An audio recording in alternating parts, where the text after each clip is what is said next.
All right, so we're continuing the series of who stopped a play out of bunch and how that played into our bunch play. So today we're talking about our buck sweep, our jet sweep, and who stopped the play being the defensive tackle. So an interior D lineman, a shade, a three technique, or a head up nose has stopped the play.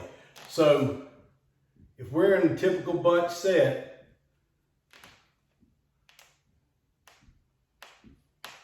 and we get an odd front,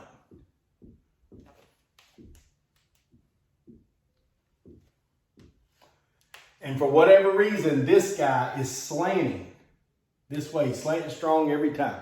Don't think they're slanting to motion. Sometimes people think that, but if they go in that short one-step motion and go, that's slanting to action, which secondary guys can do. Safeties can roll to action. It's going to be nearly impossible for a D lineman to slant that action, that one-step motion. So he's going pre-snap that way. So pre-snap, this guy's just slanting strong, and it's really giving our center a hard time to make that single block. He's just really struggling to do it.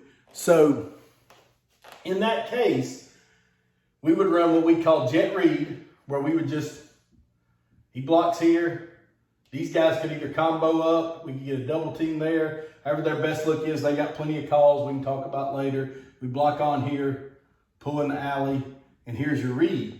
Now most of the time, if he's the problem, now back here, we're gonna go back, block back, which in this case may be him, and the tackle is gonna skip pull for the quarterback. We'll see that in a second.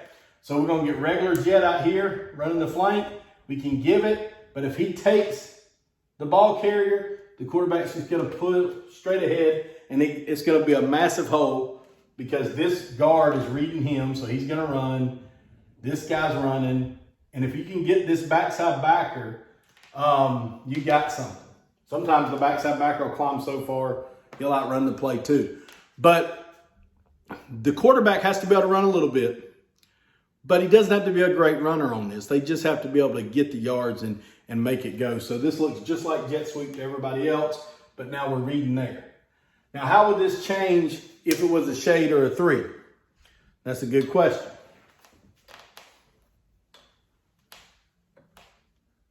If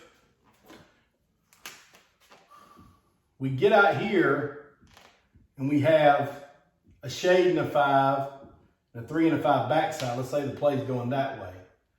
Now, there's the read, the first interior D lineman from the normal read. So that's normal power read, counter read guy. That's the next one. So he's the read. We'd have to block out here. We pull in the alley, back, read for the quarterback. Good play if you know they're doing it. If they swap to a 3 technique, nothing, 3 in a shade, nothing really changes. Now he's still the read, he's just wider. And now we got a shorter down block from the center. We got a tight nose. So it'd be the same thing if they had 2 backers. We just skip pull to the backside backer. But that's what we would do if the D tackle stopped the play. You got to be able to read him and get yards. And this is one of them plays that you can do that once or twice a game if it's working, and it'll slow that guy down the rest of the game. And that was productive. So your quarterback does need to be able to do that. Now, if for some reason you knew this guy was going to slant out, and for whatever reason the play you ran it, he stunted in, you just run the jet sweep. You hand it off, and this whole side should be blocking just like regular jet, and it should be no problem because remember the reason you're calling this is that guy's been stopping the play, and he ain't stopping the play if he's slanting in. So give the ball to the jet, let him run. This is a great complement to the regular buck sweep and the jet sweep out of bunch.